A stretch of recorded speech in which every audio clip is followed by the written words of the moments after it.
So, try not to get a mouthful of salt water here. The maroon clown got ick. She's got a big spot on her side right now.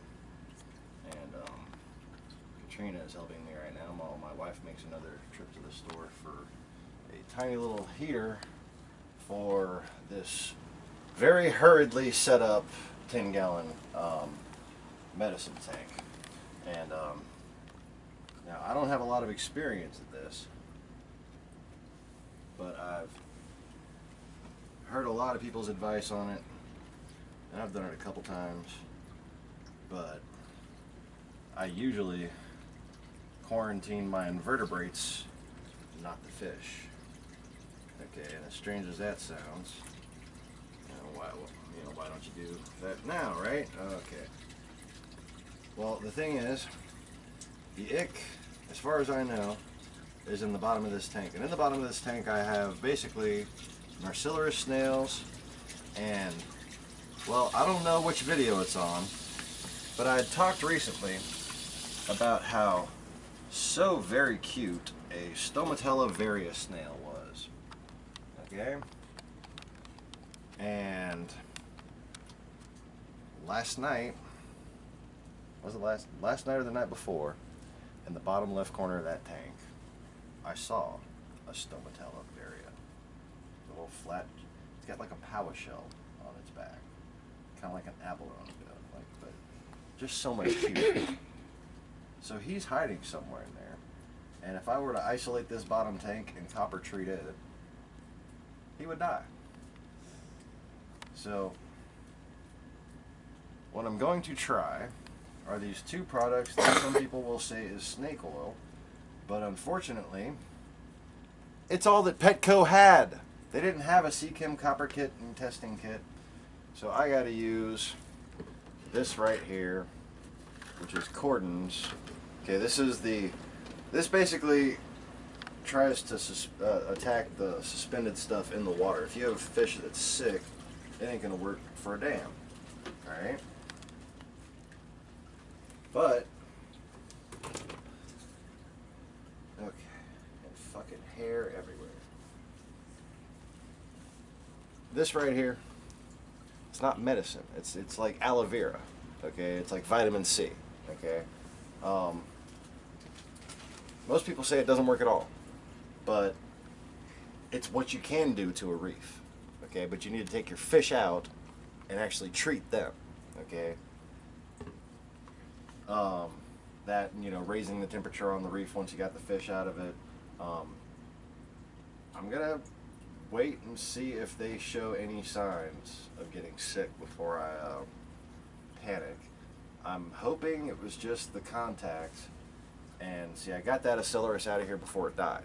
If you let the fish die in your tank and don't catch it at the very moment of death, as soon as it starts decomposing with the sand, basically that bacteria is just going to crawl out onto the sand, okay, and it's going to stay there forever.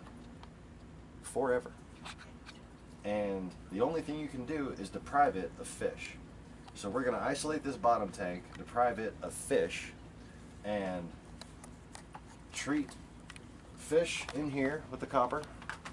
There, okay, and going to treat both of these tanks with this. So this is the only copper they had. Like I said, they didn't have the right copper. So here I just got some stress coat.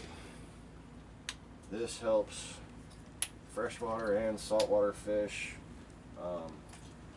Use liberally.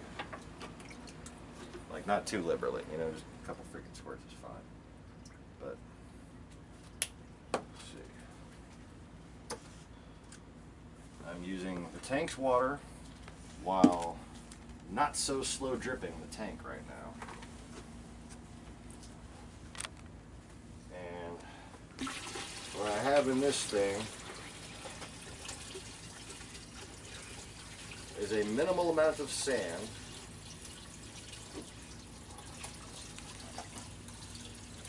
that I'm hoping loses its freaking air bubbles really soon, because it's floating all over the place.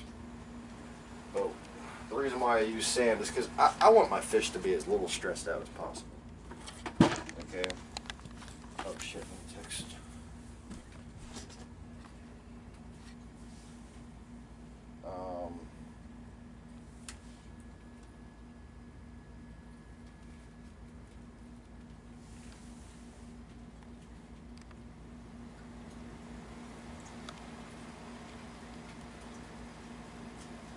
Just text my wife. Family Dollar distilled water. Mini. Quantity, a lot. That's how many we need. Okay, so I haven't used this probably since the 90s. Okay, since like 95, 96, something. And that was on a third clownfish that just developed clownfish syndrome, got the weak immune system and everything. There was no hope that this was going to work on that. All right. If you have symptoms, okay, no. If you don't have symptoms, and some garlic food, right? Because, okay, the reason why, if you want to show this tank, can you zoom in on the bubble tip and everything? If I can get this camera to hold still. Got it. Alright, so this guy here, look how happy he looks. I'm not fucking with this tank. I'm not pulling rocks out, and I'm not trying to catch these fish. These fish have way too many hiding spots in here, and I'd have to tear this whole tank down. So unless they get sick, if they show any signs of sickness, what I'm going to do is I'm going to wait till nighttime. Zoom back out. I'm going to wait till nighttime and just try to keep no lights on in here, try to not be able to see what I'm doing, just try to barely be able to see the fish, and just slowly get a net right on them, okay, at nighttime. And that's the only way I'd ever try to catch these clownfish. I would not stress them out. Bob, on the other hand, and his new friend. Okay. I'm probably going to wait till tonight to actually pull them out of this tank. This salt water has lower salinity than my salt water. It is now isolated. The salinity in the top tank is, you know, it makes my anemone happy, so it's staying in the top tank. I just went out. My wife was taking the girls to Barnes & Noble, and we bought another Aquaclear Mini and a Petco brand freaking Powerhead that I do not trust. Okay, if you have a cheap Powerhead, keep the head of it out of the water. Okay, keep as much of that thing as you can out of the water, because if it explodes, if it burns up, okay, and don't keep your heater close to your Powerhead. Keep your heater close to your Powerhead will melt and it will kill all your fucking fish. There's actually a video of heater overheats, Powerhead explodes and heater overheats or something like that, and this guy's maroon clown is sitting there trying to jump out of the water, trying to breathe, and he had a regal damsel.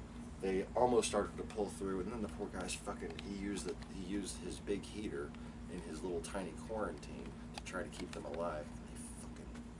It boiled the damsel. The maroon actually survived, and as far as I know on this guy's channel, he's still alive. I think it's Wayne's Fish World. All right, he's mostly freshwater, but he's got a saltwater tanker too. Hey Wayne, if you wind up catching this, glad the maroon made it. Hope everything's going okay. We're trying to save a maroon right now, man. Oh, and I'm sitting here with my really the whole video with my fly undone, because basically I threw on these pants.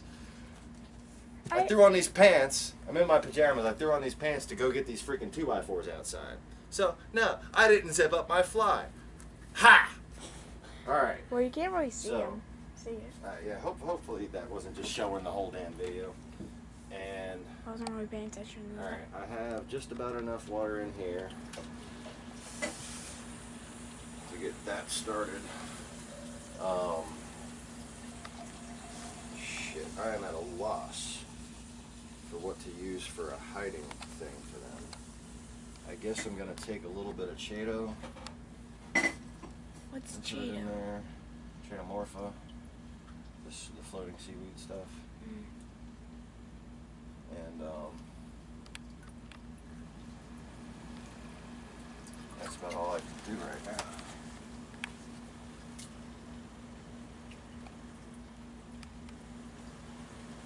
Alright, so 10,001 uses for a chopstick. One is to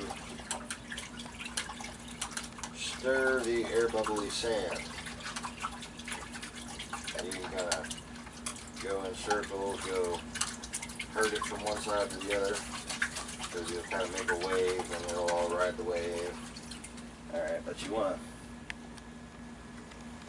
also stir up this sand. Make sure there's not going to be much more air bubbles coming right out of it. Alright. And I ain't trying to fiddly fucking spend a bunch of time doing this. So, what I'm going to do, like that, just a couple times, and I'm getting my net, I'm getting that shit out of the tank. Tiger lily. Because ain't nobody got time for that.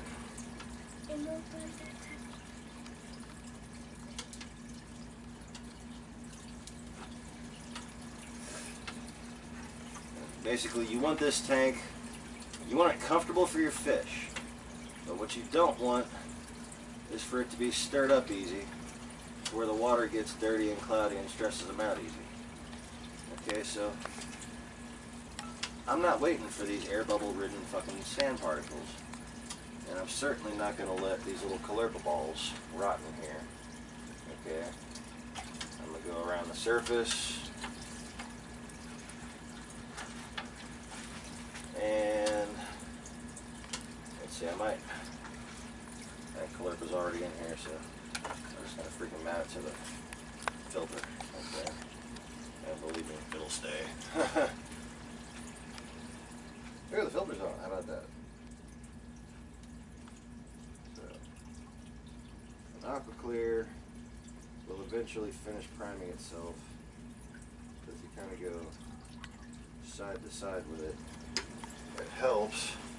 Well, not going to help me much right now, because the tank isn't full. So I'm going to Battery's dead. mix a ratio of this 0.21 salinity store-bought water, okay, and going to try to add equal amounts, percentage proportion wise, to this tank and that tank.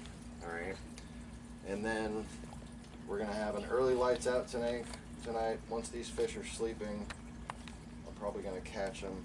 If that tomato looks too stressed out, or stressed out in any way, if he looks like his sickness is getting worse, I'm gonna go ahead and pull him before lights out. But pulling your fish after lights out is a lot less stressful. So this is my hospital tank get up. I got a reptile hood with a couple fluorescent bulbs on there. Just a basic incandescent freshwater type hood. And this is mostly 7 gallons of water from the tank. I'm gonna put 3 gallons back in the tank and 2 gallons in this tank. Alright, and maybe like 2.5 and 1.5, and then I'll put a little bit more back in here once I'm done. I have 15 gallons of mixed up salt water to work with. Wish me luck, everybody. Pray for me, and if you have this situation line up, I'll let you know how this goes with the Petco products. Thanks for watching. Like and subscribe. Peace.